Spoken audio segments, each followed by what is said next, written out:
Fala comigo, beleza, Rafael aqui. Nesse vídeo eu vou. Esse vídeo eu estou iniciando aqui um vlog, um videolog. Que aí no caso eu não preciso fazer um vídeo específico para o canal, com vinheta, com corte, edição. Então esse estilo aqui vai ser um tipo um vlog para quem está migrando, saindo do Windows para ir para o Linux, para a plataforma Linux. E aí você tem várias opções hoje no mundo Linux. Uma das mais famosas aí é o Ubuntu, né? Em São Paulo o pessoal fala Ubuntu, mas eu conheço como Ubuntu. Tem aqui essa opção que você pode estar utilizando no lugar do Windows ou no lugar do Mac. A gente tem também outras plataformas, muitas outras. Temos aí Fedora também, que é um outro projeto também Linux, também bem famoso. A gente tem o OpenSUSE também, OpenSUSE, que também é um outro projeto também para você. Você pode baixar e é tudo totalmente gratuito. Você baixa, né? E aí você vai precisar aqui de um pendrive, certo? Esse pendrive aqui é de 16 GB, então cabe bastante coisa dentro dele. E você cria um pendrive bootável para você formatar o computador e instalar o sistema operacional. Antes de você sair formatando o computador, você usa aí um HD externo. No caso aqui eu peguei um HD de um notebook, coloquei uma plaquinha e eu uso aqui e para fazer como HD externo. Como eu tenho vários HDs, então eu vou trocando só o HD para fazer backup. Então, antes de formatar o computador, faça o backup, tudo bonitinho. Aí depois você vai lá, cria o pendrive bootável, reinicia o computador, entra pelo pendrive e ele vai ter uma opção de praticamente todo Linux tem a opção que a gente chama de Live CD, porque antigamente era tudo distribuído em CDs, que você consegue aí utilizar o sistema sem precisar formatar sua máquina e instalar na sua máquina. Isso é uma oportunidade que você tem de testar antes de instalar, antes de formatar. Então você pode ir se adaptando ao longo do tempo antes de você trocar de verdade de sistema operacional. É claro que vai ter algumas diferenças, né, para quem está saindo do Windows. Por exemplo, alguns programas, aliás, programas que são feitos para Windows não vão funcionar no Linux. Então, se você vier aqui, por exemplo, baixar o WinRAR, por exemplo, está vendo aqui o WinRAR? Vou clicar aqui. Aí você vem aqui, você vai baixar, vai clicar para baixar. O que vai acontecer? Ele vai baixar um aplicativo para Windows. Então, você vai tentar instalar, ele não vai instalar, não vai rodar. Você vai tentar abrir, não vai funcionar. E aí você precisa aprender. A primeira coisa que você precisa fazer é aprender a instalar aplicativos no Linux. Ou seja, você vai precisar agora começar a baixar aplicativos Linux para o Linux. Antes você já estava acostumado aí no automático a baixar aplicativo Windows para Windows e Mac para Mac, mas agora as coisas mudaram, aí você vai precisar se acostumar com o Linux. Essa é a primeira coisa. A segunda coisa que você vai ter uma segunda barreira vai ser o seguinte: nem todo aplicativo de Windows tem uma versão específica para Linux, ou seja, o WinRAR ele é para Windows. Ele não tem uma versão, deixa eu ver se tem aqui para não falar besteira, né? Bom, o que tudo indica aqui realmente não tem aqui, né? Deixa eu ver, linguagem, versão, plataforma, tem uma versão aqui para Linux, sim, ó. Ah, bacana. Então você consegue baixar ele e executar na tua máquina. Só tem que ver direitinho qual é a versão. Deixa eu clicar aqui para ver como é que ele é. Ele vai baixar, baixou um. Não é isso aqui não, cara. Eu vou ter que ir para Linux. E aí ele apareceu isso aqui. Eu quero isso aqui, ó. Pronto. Aí ele vai baixar aqui um targz aqui para você poder instalar, tá bom? Então aí você precisa seguir os passos. De repente, não sei se tem aqui documentação de instalação para Linux, que eu nunca usei o WinRAR no Linux. Isso aqui eu acho que é até uma novidade, mas enfim. Então é isso. Então essa é a segunda barreira. A primeira barreira, na verdade, eu diria que seria a diferença do sistema operacional, porque ele é diferente do Windows, não segue o mesmo princípio. É a mesma coisa, no caso, o modo de usar e tudo mais. Ele também copia, ele move arquivos, você cria pasta, você acessa a internet, tudo isso ele faz. Mas algumas operações são diferentes. A segunda seria você também essa questão de aplicativos, né? se acostumar com os aplicativos, você encontrar alternativas, encontrar outras formas de usar. Por exemplo, no Linux você não consegue usar o Office do Windows. Ele não tem versão para Linux, certo? Então você não consegue usar o Word e Excel de maneira convencional instalando no seu computador. Mas você consegue usar a versão online, né? Então dá para você colocar aqui online Office Word, por exemplo. Aqui o Word Online grátis. E aí você entra, né, com a sua conta, tudo bonitinho, e aí você consegue acessar e usar aqui o Word, tá vendo aqui no print aqui, ó, do lado, nesse mockup? Ó, tá vendo? É online que você consegue acessar e usar. Então você não precisa exatamente ter o. Você não é obrigado a ter ele instalado no seu computador. Mas existem alternativas que, por exemplo, tem o LibreOffice, que é um que é uma suíte de aplicativos Office também, que vem com Word, Excel, PowerPoint também, que não é igual, mas é similar, que é para você poder ter. Tem o WPS Office também, que é bastante famoso, ah, que vem também aí. Né? Vem com leitor de PDF, vem com Writer, vem com Spreadsheet, vem com Presentation. Ele já traz algumas coisas aqui para você. Né? Bem legal também. Tá bom? Então, assim, são algumas coisas. Se você gosta de jogar, se a tua ideia são jogos, também jogos você vai ter a Steam, né? Você vai conseguir instalar jogos através da Steam. E basicamente só de instalador de jogos para Linux você vai encontrar a Steam e mais nada. Por exemplo, a Epic não tem uma versão para Linux, a EA não tem versão para Linux, a Ubisoft não tem versão para Linux. Então você não vai conseguir jogar esses jogos de uma maneira nativa, de uma maneira perfeita. Que é mais, existem formas de você utilizar outras aplicações, como o caso do Lutris, é um projeto.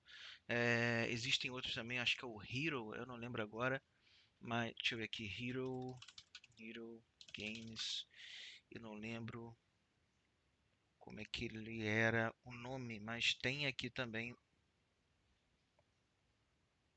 ah, Existe uma plataforma também que você consegue instalar alguns jogos também de maneira não nativa. Então ele vai simular como se fosse um ambiente Windows e vai tentar instalar alguns jogos. A maioria dos jogos você vai conseguir jogar, a maioria, não todos, né? Mas a maioria você consegue jogar.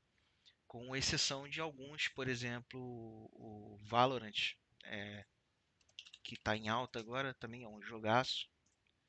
Então, para quem curte jogos de tiro, FPS, com poderes mágicos aí, estilo o Overwatch, também, para quem curte, né?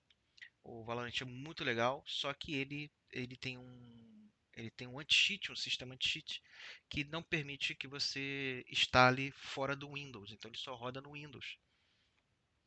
Então tem essa limitação. O Overwatch dá para você jogar no Linux, pelo menos até pouco tempo dava, através da Steam, você conseguia.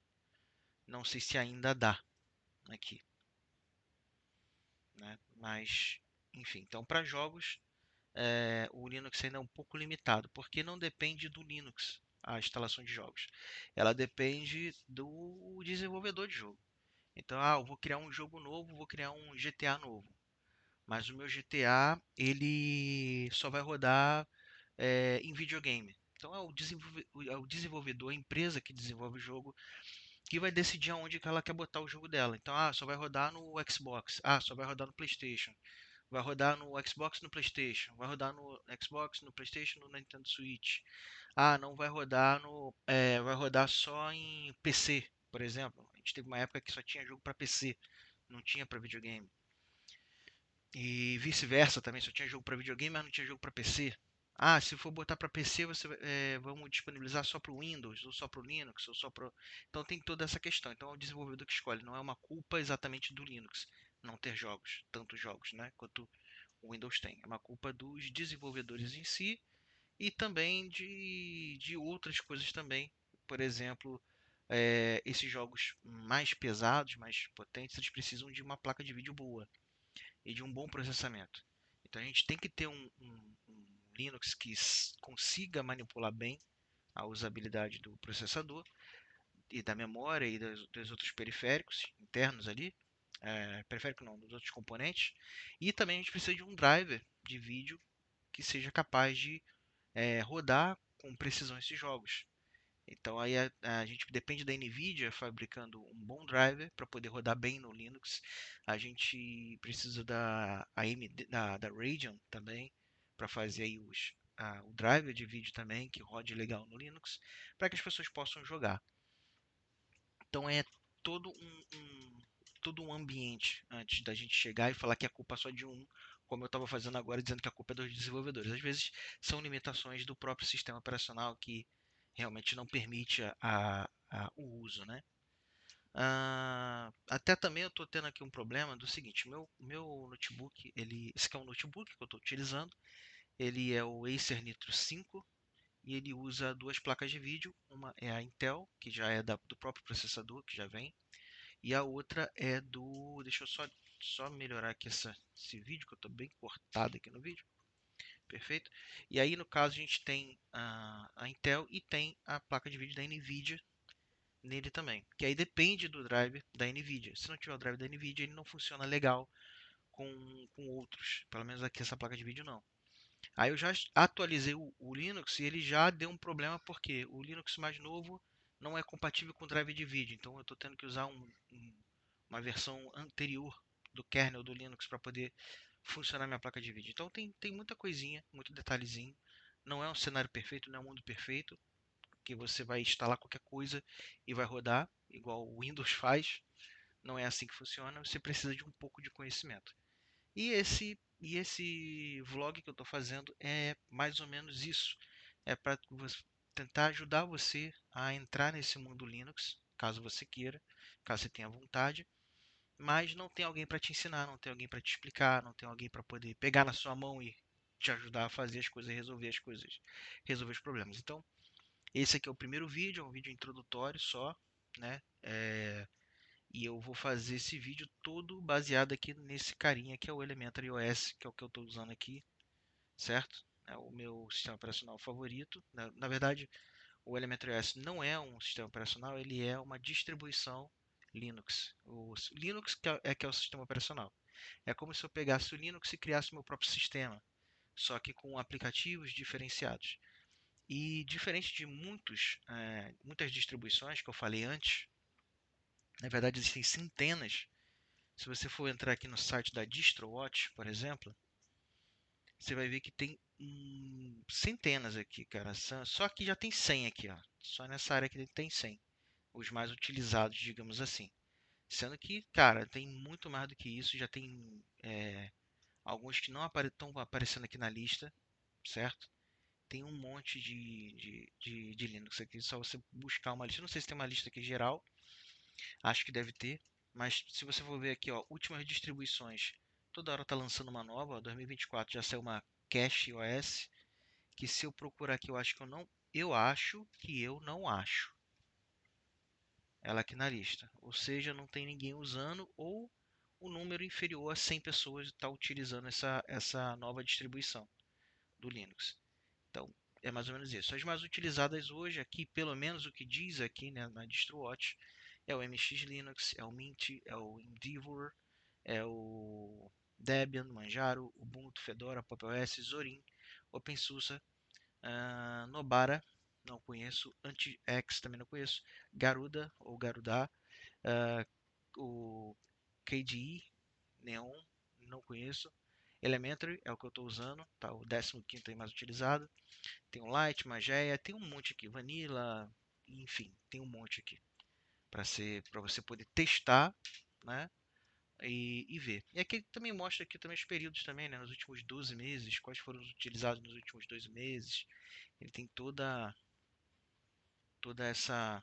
esse negócio, né? 2005, por exemplo, 2005 o mais utilizado era o Ubuntu, o Mandriva, o SUSE, né? Fedora, o Maps, Debian, Knoppix. Tem muito aqui que já não está nem mais lá naquela lista, né? Então tem uma infinidade aí que você pode testar. E não se engane, não é porque uma distribuição esteja talvez aqui em último, que ela é ruim. Na verdade, só está dizendo que tem poucas pessoas utilizando ela, não significa que ela seja ruim, tá bom? Então, aqui vai a dica aí para você saber como você encontra novas distribuições, ok? Aqui no caso 2022 saíram o Kubuntu, Lubuntu, Ubuntu. Que no caso quando sai o Ubuntu normal, né? O Ubuntu normal, cadê ele? Aqui quando sai o Ubuntu, aí já sai as outras distribuições que também são baseadas no Ubuntu. Ubuntu, Ubuntu Studio, Ubuntu Budgie, Ubuntu Mate, Ubuntu Kylin, Lubuntu, Kubuntu, etc. E também o Elementary, ele também é baseado no Ubuntu, então ele espera sair o Ubuntu para depois ele se atualizar e ser lançado. Então, quando sair o Ubuntu, depois de um tempinho vai sair o novo Elementary, que aí já vai sair o 8. No caso, a gente está aqui com o 7 ainda, mas esse ano tá para sair o 8, o Elementary 8. Beleza? Estamos aqui na versão 7.1 e o 8 já está chegando aí, tá bom? Então no próximo vídeo eu vou falar um pouquinho mais da etapa de instalação, como é que faz. Eu não vou ter como filmar do meu computador aqui, porque já está instalado, eu não vou formatar meu computador de novo para fazer esse vídeo. E aí a gente vai utilizar uma máquina virtual para fazer esse processo passo a passo, beleza? Então galera, obrigado aí por ter assistido o vídeo, né, até o final. E até o próximo vídeo então, para poder ensinar para vocês. Beleza? Então, um forte abraço aí. E se faltou alguma explicação, talvez no próximo vídeo eu possa passar para vocês, tá bom? Então, é isso. Tchau, tchau.